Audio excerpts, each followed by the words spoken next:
ದಾವಣಗೆರೆ ದಕ್ಷಿಣ ವಿಧಾನಸಭಾ ಕ್ಷೇತ್ರವನ್ನು ಈ ಬಾರಿ ಕುಟುಂಬ ರಾಜಕಾರಣದ ಹಿಡಿತದಿಂದ ತಪ್ಪಿಸಬೇಕು ಅನ್ನೋ ಕಾರಣಕ್ಕೆ ಸ್ವಾಭಿಮಾನಿ ಬಳಗ ಅನ್ನೋ ಹೆಸರಿನಲ್ಲಿ ಯುವ ಅಹಿಂದ ನಾಯಕ ವಿನಯ್ ಕುಮಾರ್ ಆ ಕ್ಷೇತ್ರಾದ್ಯಂತ ಹಳ್ಳಿಗಳಲ್ಲಿ ಸುತ್ತುತ್ತಾರೆ, ಪಾದಯಾತ್ರೆಯನ್ನು ಮಾಡ್ತಾರೆ, ಹಲವು ಹಳ್ಳಿಗಳಿಗೆ ಭೇಟಿ ಕೊಡ್ತಾರೆ.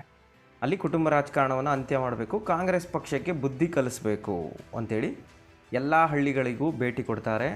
ಅವರ ಪಾದಯಾತ್ರೆಯ ಪರಿಣಾಮದಿಂದ ಆ ಕ್ಷೇತ್ರದಲ್ಲಿ BJP ಗೆಲ್ಲತ್ತೆ ಅನ್ನೋ ಮಾತುಗಳು ಕೇಳಿ ಬರ್ತಿದೆ. ಇದನ್ನು ಖುದ್ದು ವಿನಯ್ ಕುಮಾರ್ ಅವರ ಪ್ರೆಸ್ ಮೀಟ್ನಲ್ಲಿ ಪ್ರತಿಯೊಂದು ವಿಚಾರವನ್ನು ತಿಳಿಸ್ತಾರೆ. ಅಂಕಿ ಅಂಶದ ಸಮೇತ ಲೆಕ್ಕಗಳನ್ನು ಜನಗಳ ಮುಂದೆ ಇಡ್ತಾ ಇದ್ದಾರೆ. ಅಲ್ಲಿ ಯಾವ ರೀತಿ ಓಟ್ ಆಗಿದೆ, ಈ ಬಾರಿ ಅಹಿಂದ ವರ್ಗ ಅಲ್ಲಿ ಯಾರಿಗೆ ಮತ ಹಾಕಿದೆ ಅನ್ನೋದನ್ನು ಪ್ರತಿಯೊಂದು ಮಾಹಿತಿಯನ್ನು ಹಂಚ್ಕೋತಾರೆ. ಪ್ರತಿಯೊಂದು ಹಳ್ಳಿ ಅವರು ಎಲ್ಲೆಲ್ಲಿ ಹಳ್ಳಿಗಳಿಗೆ ಭೇಟಿ ಕೊಟ್ಟಿದ್ರು ಆ ಹಳ್ಳಿಗಳಲ್ಲಿ ಎಷ್ಟು ಓಟ್ ಇದೆ, ಅಲ್ಲಿ ಯಾವ ಸಮುದಾಯದವರು ಹೆಚ್ಚಾಗಿದ್ದಾರೆ, ಅವರ ಓಟು ಯಾವ ಪಕ್ಷಕ್ಕೆ ಹೆಚ್ಚಿನ ಸಂಖ್ಯೆಯಲ್ಲಿ ಬಂದಿದೆ ಅನ್ನೋದನ್ನು ಪಿನ್ ಟು ಪಿನ್ ಮಾಹಿತಿಯನ್ನು ಹಂಚ್ಕೋತಾ ಇದ್ದಾರೆ ವಿನಯ್ ಕುಮಾರ್. ಖಂಡಿತವಾಗಿಯೂ ವಿನಯ್ ಕುಮಾರ್ ಅವರ ಕಾರಣದಿಂದ ಈ ಬಾರಿಯಲ್ಲಿ ಅಹಿಂದ ಮತಗಳು BJPಗೆ ಶಿಫ್ಟ್ ಆಗಿದೆ. ಅದರಲ್ಲೂ ಕುರುಬ ಸಮುದಾಯದ ಮತಗಳು, ಅಲ್ಪಸಂಖ್ಯಾತ ಮತಗಳು ವಿನಯ್ ಕುಮಾರ್ ಕಾರಣದಿಂದಾನೇ ಹೆಚ್ಚಿನ ಸಂಖ್ಯೆಯಲ್ಲಿ BJP ಪಕ್ಷಕ್ಕೆ ಶಿಫ್ಟ್ ಆಗಿರೋದು. ಅದನ್ನು ಆ ಕ್ಷೇತ್ರದ ಮತದಾರರೇ ಮಾತಾಡ್ಕೋತಾ ಇದ್ದಾರೆ. ನಾವು BJPಗೆ ಓಟೇ ಆಗ್ತಿರಲಿಲ್ಲ, ಆದರೆ ಈ ಬಾರಿ ಕಾಂಗ್ರೆಸ್ ಪಕ್ಷಕ್ಕೆ ಬುದ್ಧಿ ಕಲಿಸಬೇಕು. ಕಾಂಗ್ರೆಸ್ ನಾಯಕರು ವಿನಯ್ ಕುಮಾರ್ ಅವರಿಗೆ ಅನ್ಯಾಯವನ್ನು ಮಾಡಿದ್ರು, ಅಂತಹ ಒಬ್ಬ ನಾಯಕನನ್ನು ಅವರು ಉಳಿಸ್ಕೊಳ್ಳಿಲ್ಲ, ಅಂಥ ಒಬ್ಬ ಸುಶಿಕ್ಷಿತ ವ್ಯಕ್ತಿಯನ್ನು ಅವರು ಸರಿಯಾಗಿ ನಡೆಸ್ಕೊಳ್ಳಿಲ್ಲ. ಜನಪರ ಕಾಳಜಿ ಇಟ್ಕೊಂಡಿರುವಂತಹ ವಿನಯ್ ಕುಮಾರ್ ಅವರಿಗೆ ಅನ್ಯಾಯ ಮಾಡಿದ್ರು, 2-3 ಸರಿ ಅನ್ಯಾಯ ಮಾಡಿದ್ದಾರೆ. ಹೀಗಾಗಿ ಅವ್ರಿಗೆ ಬುದ್ಧಿ ಕಲಿಸ್ಬೇಕು ಅಂತಲೇ ನಾವು BJPಗೆ ಓಟ್ ಹಾಕಿದ್ದೀವಿ, ನಾವು BJPಗೆ ಓಟೇ ಆಗ್ತಿರಲಿಲ್ಲ ಅಂತ ಎಷ್ಟೋ ಜನ ಹೇಳ್ತಾ ಇದ್ದಾರೆ. ಇನ್ನು ವಿನಯ್ ಕುಮಾರ್ ಪ್ರೆಸ್ ಮೀಟ್ನಲ್ಲಿ ಇದೇ ವಿಚಾರವನ್ನು ಮಾತನಾಡೋದು.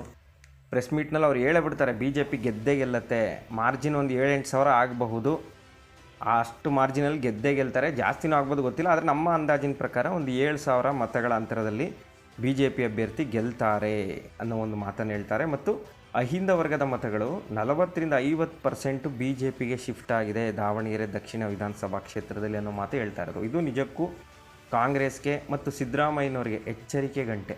ಯಾಕಂದರೆ ಸಿದ್ದರಾಮಯ್ಯನವರು ಪ್ರೆಸೆಂಟ್ CM ಅಹಿಂದ ನಾಯಕ ಅಂತ ಕರೆಸ್ಕೋತಾರವರು.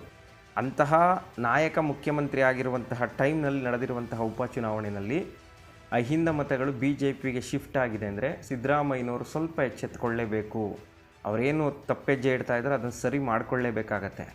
ಇಲ್ಲಾಂದರೆ 2028ರ ಚುನಾವಣೆಗೆ ಮತ್ತು ಮುಂಬರುವಂತಹ ಲೋಕಲ್ ಬಾಡಿ ಚುನಾವಣೆಯಲ್ಲಿ ಖಂಡಿತವಾಗಿಯೂ ಅದರ ಪರಿಣಾಮವನ್ನು ಎದುರಿಸಬೇಕಾಗತ್ತೆ.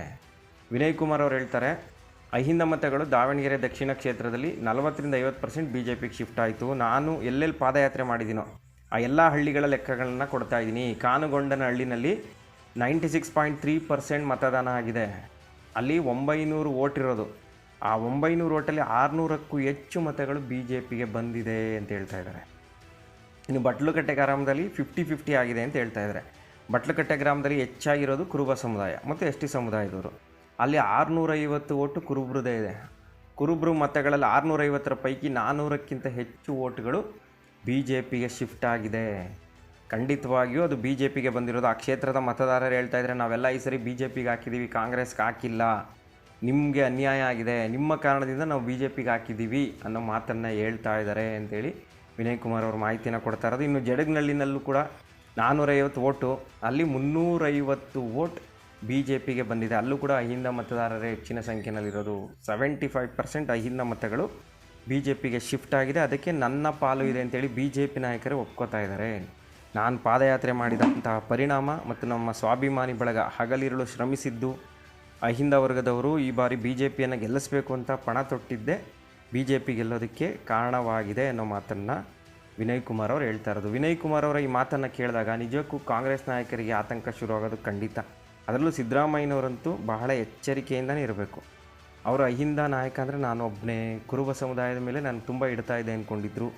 ಆದರೆ ಆ ಹಿಡಿತ ಈ ಚುನಾವಣೆಯಲ್ಲಿ ಸಡಿಲ ಆಗಿದೆ. ಸಿದ್ದರಾಮಯ್ಯ ಬಹಳನೇ ಹುಷಾರಾಗಿರಬೇಕು, ಇಲ್ಲಾಂದರೆ ಸ್ವಲ್ಪ ಮೈ ಮರೆತರು. ವಿನಯ್ ಕುಮಾರ್ ಅನ್ನೋ ಒಬ್ಬ ಯುವ ಅಹಿಂದ ನಾಯಕ ಸಿದ್ದರಾಮಯ್ಯನವರಿಗೆ ಮುಂದಿನ ದಿನಗಳಲ್ಲಿ ಮತ್ತಷ್ಟು ಪೈಪೋಟಿ ಕೊಡೋದ್ರಲ್ಲಿ ಸಂದೇಹನೇ ಇಲ್ಲ.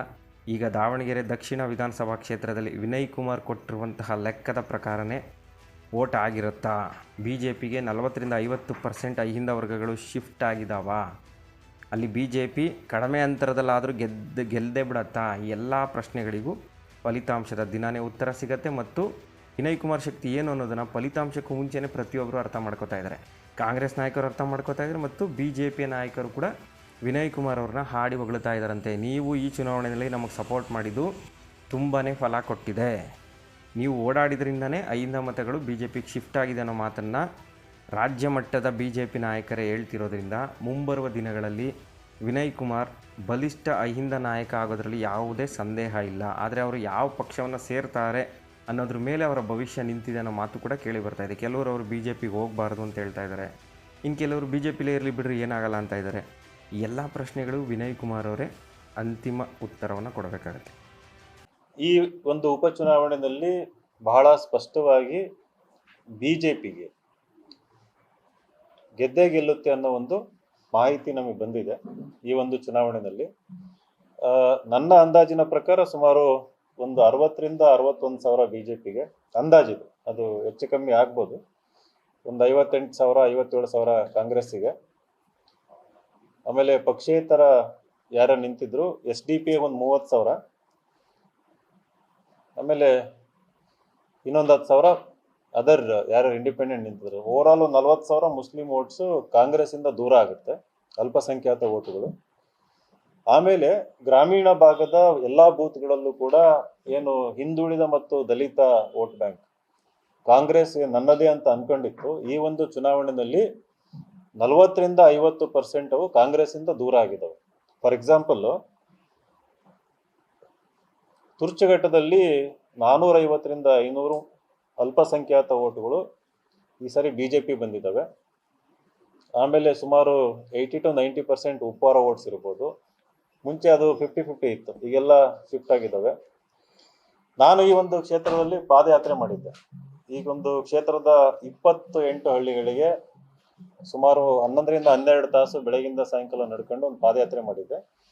ಆ ಒಂದು ಪಾದಯಾತ್ರೆ ಪರಿಣಾಮ ಯಾವ್ಯಾವ ಹಳ್ಳಿಗಳಿಗೆ ಹೋಗಿದ್ವಿ ಅಲ್ಲಿ ಮತದಾನದ ಒಂದು ಪರ್ಸೆಂಟೇಜ್ 85 to 95 ಹೋಗಿದೆ. ಕಾನುಗೊಂಡನಹಳ್ಳಿನಲ್ಲಿ 96.3% ಮತದಾನ ಆಗಿದೆ, ಹೈಯೆಸ್ಟ್ ಇನ್ ಕರ್ನಾಟಕ. ಇವೆರಡು ಬೈ ಎಲೆಕ್ಷನ್ನಲ್ಲಿ 96.3% ಮತದಾನ ಆಗಿರೋದು. ಅಲ್ಲಿ ಸುಮಾರು 900 ವೋಟಲ್ಲಿ ಅಲ್ಲಿ ನಮ್ಮ ಬೂತ್ ಮಟ್ಟದ ಕಾರ್ಯಕರ್ತರು, BJP ಕಾರ್ಯಕರ್ತರು ಹೇಳೋ ಮಾತೇನಪ್ಪ ಅಂತಂದ್ರೆ 600ಕ್ಕೂ ಹೆಚ್ಚು BJP ವೋಟ್ ಹೋಗಿದ್ದಾವೆ ಅಂತ. ಮುಂಚೆ ಆ ಊರಲ್ಲಿ 100ರಿಂದ 150 ಹೋಗ್ತಾ ಇದ್ವು BJPಗೆ, 150 ಮೇಲೆ ಯಾವತ್ತೂ ಕ್ರಾಸ್ ಆಗಿರ್ಲಿಲ್ಲ. 600ಕ್ಕೂ ಹೆಚ್ಚು BJPಗೆ ವೋಟ್ಗಳು ಶಿಫ್ಟ್ ಆಗಿದ್ದಾವೆ ಅಂತ.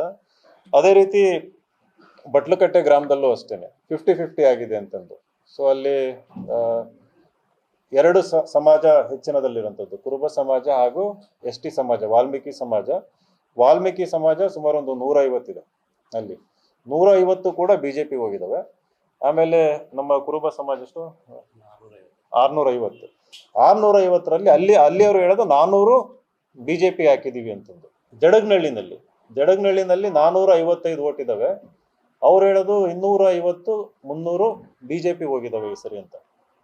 ಸೊ ಇದೇನು ಸೂಚಿಸುತ್ತೆ ಅಂತಂದ್ರೆ, ಈ ಒಂದು ಎಲೆಕ್ಷನ್ ನಾನು ಮುಂಚೆನೇ ಹೇಳ್ತಾ ಇದ್ದೆ, ಬಹಳ ಹಿಸ್ಟಾರಿಕಲ್ ಇಂಪಾರ್ಟೆಂಟ್ ಅಂತಂದು.